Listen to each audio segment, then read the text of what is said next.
If you've ever immersed yourself in a collection of regional ghost stories, you may have come across tales in which the spirits of the dead appear to have reached out from the great beyond, exerting some influence on our mortal plane for the purpose of ensuring the proper treatment of their earthly remains. The phantom of a woman who died in a hiking accident, for example, will attract the attention of an outdoor adventurer, pointing toward her body, hidden at the bottom of a ravine, before vanishing into thin air. The spirit of a murder victim, buried in the masonry of some historic manor, will make scratching noises from the hollow in which his bones are entombed.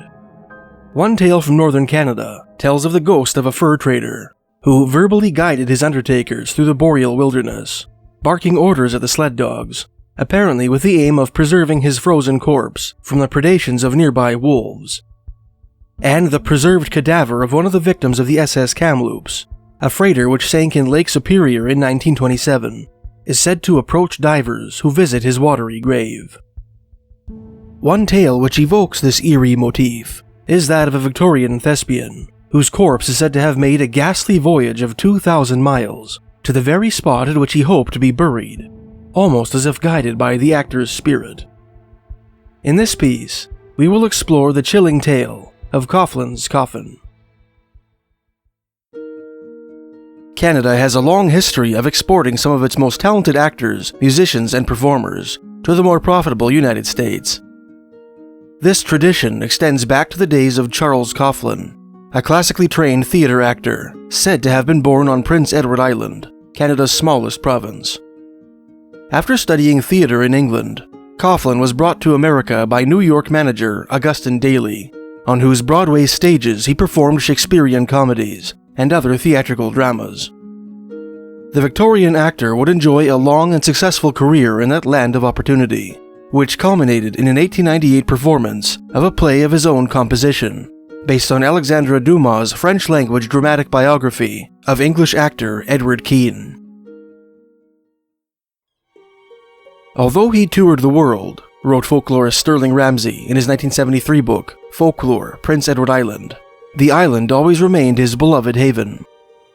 The anonymous author of an article in the January 1962 issue of the magazine Fate elaborated on the actor's undying love for his home province, adding, "He never forgot, nor did he allow his friends to forget, what a gypsy fortune-teller once told him, that he would die in an American southern city, but that eternal rest would only come to him in the place of his birth, Prince Edward Island."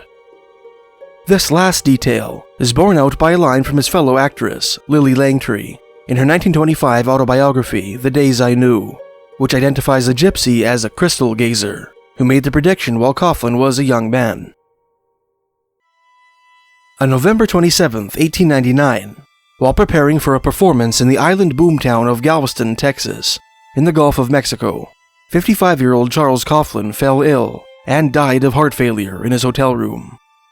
Contemporary newspapers indicate that he had suffered from acute gastritis, or inflammation of the stomach, for a month prior to his death, that malady perhaps being related to the alleged alcoholism he developed after his own scandalous divorce 5 years earlier. His body was sealed in a lead-lined coffin in preparation for future shipment to the town of Surrey, Prince Edward Island, where he owned a summer home and was to be buried. When his widow expressed a desire to have his remains cremated in St. Louis, allegedly in accordance with Coughlan's own wishes, his casket was interred in an above-ground concrete vault in Galveston's Lakeview Cemetery to await clearer instructions.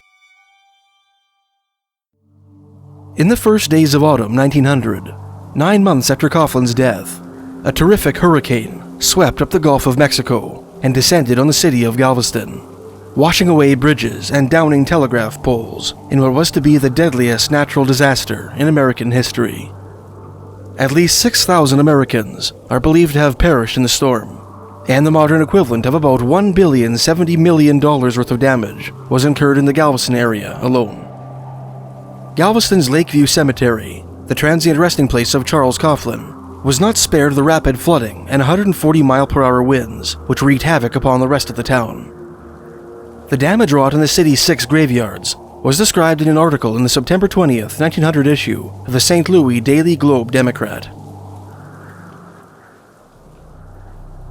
In the cemeteries of Galveston were vaults made of stone and brick and cement, They were little houses, with shelves or niches upon which rested the caskets.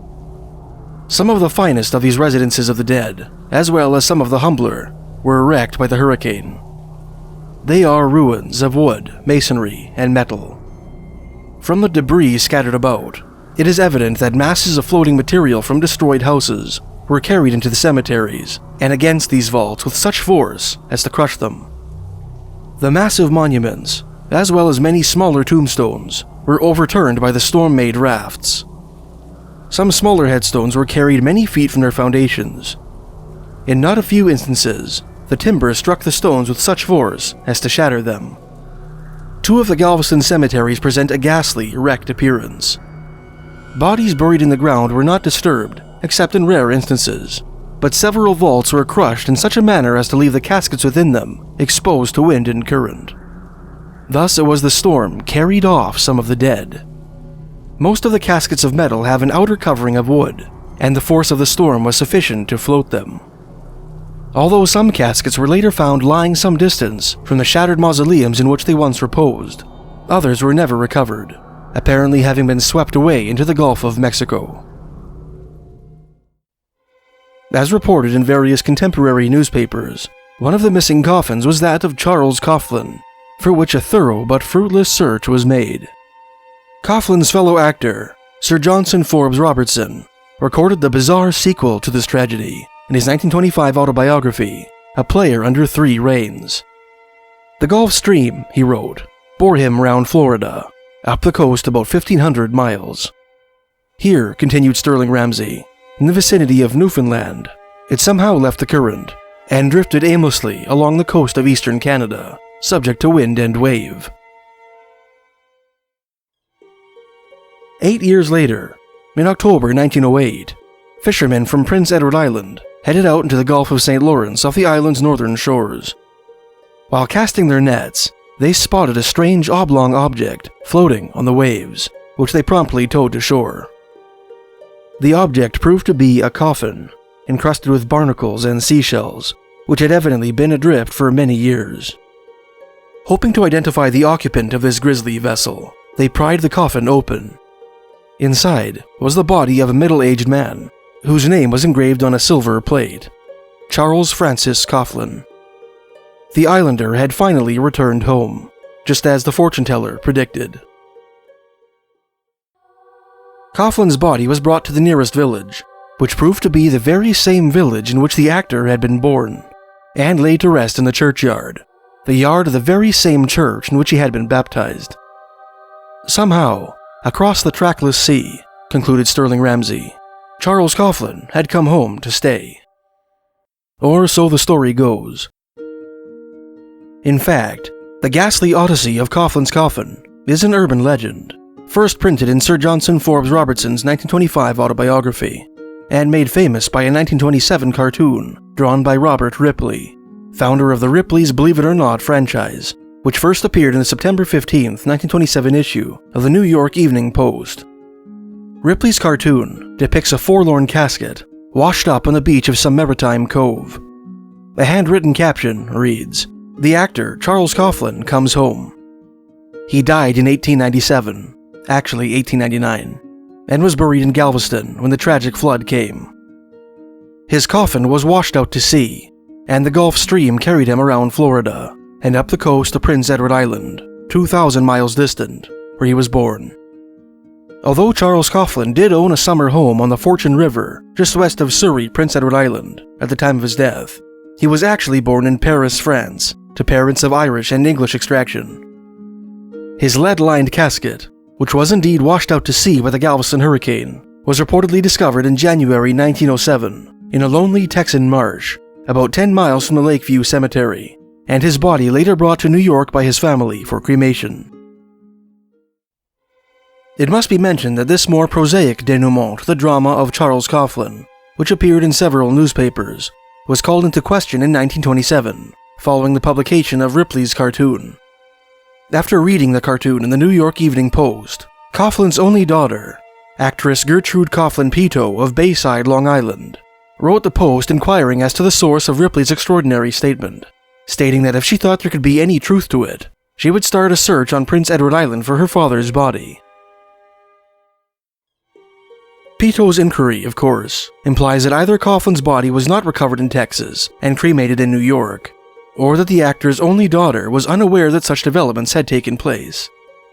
Whatever the case, Robert Ripley wrote Gertrude Peto to inform her that he had acquired his information from the biographies of Coughlin's good friends and fellow actors, Sir Johnson Forbes Robertson and Lily Langtry. At Peto's request, the New York Evening Post then sent a cablegram to Forbes Robertson in London, inquiring as to where he got his information from. The actor, who had performed alongside Coughlin in a run of Romeo and Juliet, held in London, England's Lyceum Theatre a few years prior to his death, sent the following reply by radiogram. I distinctly remember it was given me by one in whom I had confidence. Indeed, I think 2 people told me the story. Forbes Robertson then suggested that Peto contact Coughlin's old theatre producer, George C. Tyler, who later confirmed that he, too, heard the story of Coughlin's coffin washing up on Prince Edward Island by Fortune Bay, not far from his former property, adding, "It has been told to me by several persons in whom I have confidence." To the best of this author's knowledge, the true fate of Charles Coughlin's body remains a mystery to this day. The romantic tale of his remains finding their way back to the place of his birth is unquestionably a fabrication, based on the misconception that the actor was a native of Prince Edward Island. Nevertheless, Gertrude Peto's ignorance of the alleged recovery of her father's corpse outside Galveston, and its subsequent cremation in New York City, is strong evidence that such events never actually took place, hinting that the actor's casket may have indeed washed up on the shores of Prince Edward Island, as some of his closest friends seem to have believed. Whatever truth lies at the heart of this convoluted chronicle, the story of Coughlin's coffin is an intriguing one, which deserves a place among Canada's greatest urban legends.